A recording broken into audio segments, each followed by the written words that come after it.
Hello, my name is Sally Palmer, and this is my final project. I built an automatic fish feeder with a cute little food sign because it's fun. This is my final assembly.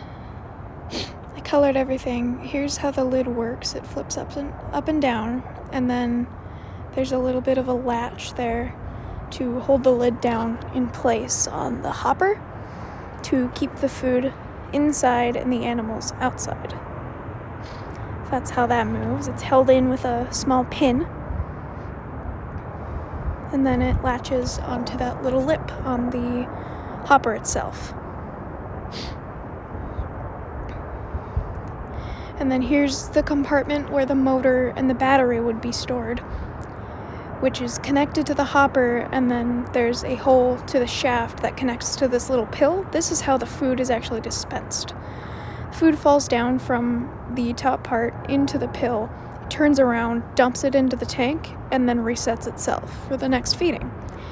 This little bolt holds the pin into place while it's being spun. Here's the holes that will connect the motor to the pill-shaped apparatus. Cute little food sign so everybody knows it's food for the animals.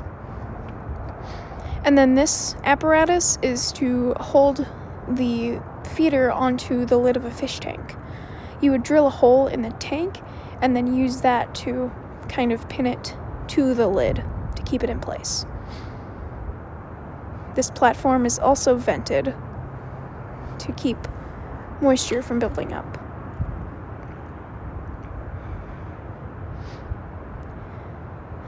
One second.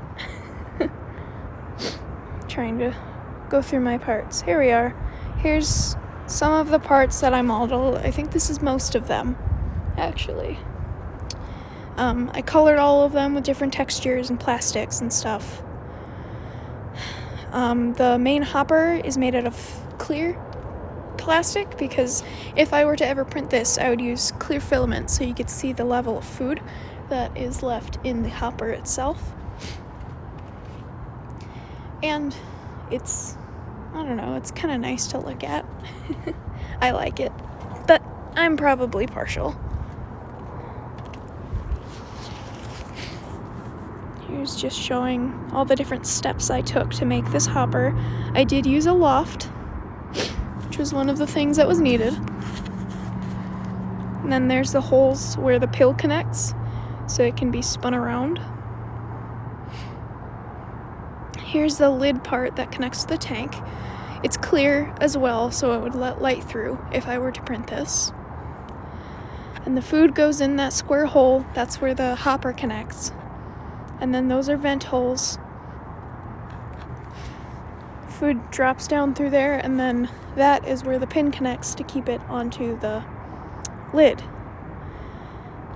And that helps keep a buildup of humidity.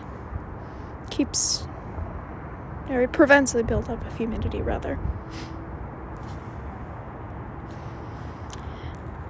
This is where all the food would go. It would drop down, and then the tank would be underneath that. That's the water. And then there's a fish.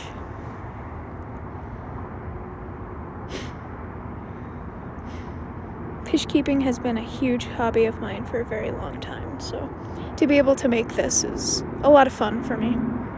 I enjoyed this project a lot, and it got to show off my SolidWorks skills. Alright, now we're gonna take a better peek at the pill part.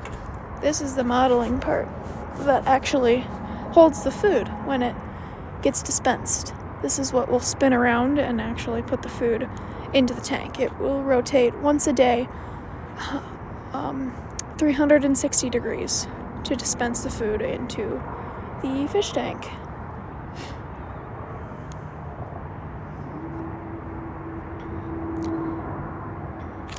And then we go back to the full assembly. This is my final project. Very colorful. I would use lots of different colors of filament because I like colors. This was my first time really getting to work with hinges. It took me a little bit to try to get them to line up right how I wanted them to. I ended up using pinned hinges, but it seemed to work out very, very well. This is where the foods would go. The little fish pellets would drop down there into the tank. This was a really fun project. I enjoyed it. I got to show off my skills in SolidWorks, and I feel like I've learned a lot for this project as well.